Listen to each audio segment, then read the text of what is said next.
This is exactly right. For Canadians who have spent their entire lives in this country, it's jarring what has happened in the past 10 years alone. You don't know whether you're walking around in the Middle East, India. This country's transformation, I think it may well be unprecedented. It looks like a completely different place than it did just 10 years ago. And the facts are that it's due to the fact that we've allowed 8 million immigrants into the country in the past decade. I know you'll get yelled at, called a racist, a xenophobe, a hater for saying that, but it's just the facts. And people who have lived their entire lives in Canada can tell you the demographics in this country have shifted incredibly rapidly. And just look at the statistics. It's literally unprecedented for a country to allow 33% of its population in a decade. It's unprecedented. Over 26% of all Canadians are first generation, and nearly 50% are either first or second generation. What we're doing, it's not an exaggeration to say in Canada that current immigration levels are unprecedented, and every indication from what we can see in history, which is all you have to go on to judge by, is that this quickly turning a population this heterogeneous does not have good results. It dissolves national unity. People don't feel as though they're all pulling in the same direction. There's no pride. There's no sense of Canadian ethos that exists. And again, they'll call you a racist. They'll call you a xenophobe. They'll call you all these names. But it's just the facts. And our leadership isn't stupid.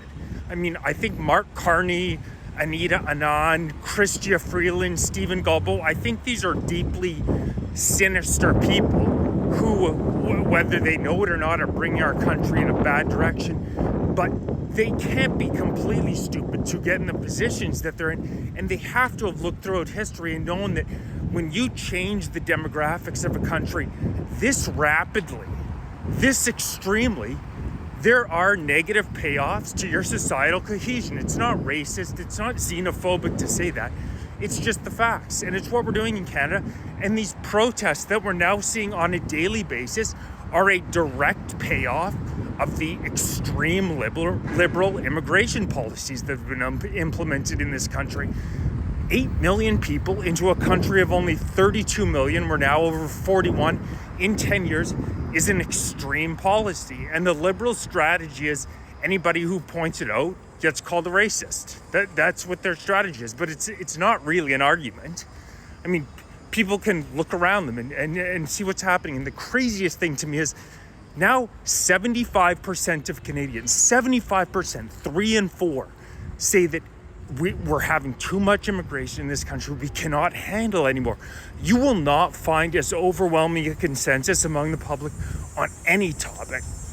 On any topic, 3 in 4 Canadians, and Mark Carney and the Liberals just announced between permanent and part-time residents, we're allowing in another million in 2025. So the idea that we are living in a democratic country has become a total farce. A democracy is supposed to mean the popular will of the people. And that's the exact opposite of what we're getting in Canada. Overwhelmingly, people are saying we cannot afford any more immigration. You look at our economic data, our middle and lower classes are getting absolutely crushed. It's basic supply and demand economics. I'm not saying anything that a grade 10 person can't see, but if you flood the zone with supply, if you flood the zone with middle and low skilled workers, demand is going to go down. So mass unfettered immigration is great for people at the very top, is great for Mark Carney's buddies at Brookfield, is fantastic for the major business owners at WF and Davos, which, mind you, that's where Carney has spent his entire career working. It's great for the top 0.2%, undoubtedly. But for your everyday Canadians, it's an effing disaster. Look at our housing market. No housing market in the world has exploded in pricing like the Canadian market has. And immigration is the largest variable that's contributed to that. Like I said, the Liberals will shout at you, and they're now trying to pass Bill C-63, the so-called Online Harms Act, which would essentially make it illegal to criticize them on immigration. The UK is now arresting 30 people a day.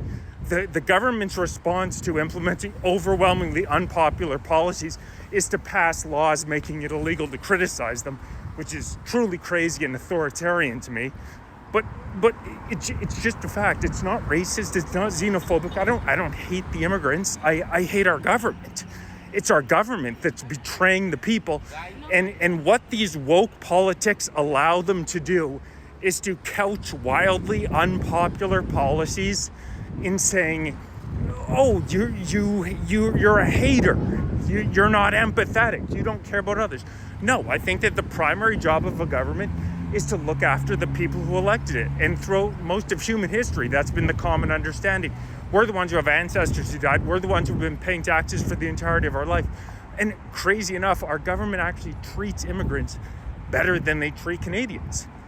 It's quite shocking, but there are so many examples of immigrants. Our government, for example, offers a policy called the Rainbow Refugee Policy, which allows LGBTQ plus immigrants to come into this country and receive their first year paid for. Their first year fully paid for by the Canadian government.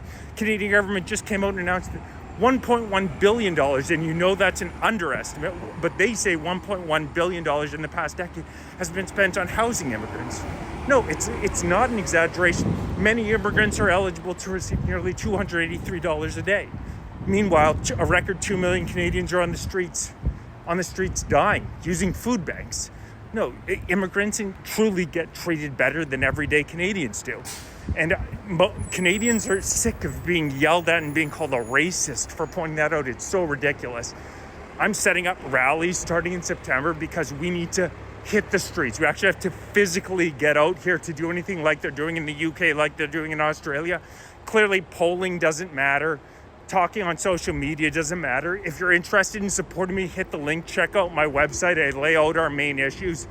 Donate, grab some gear, subscribe to my Substack, because we need to physically be out on the street and let our voice be heard when they come back, finally get back from their summer vacation in September. Canadian patriots need to actually hit the streets, because otherwise nothing is going to change in this one great country.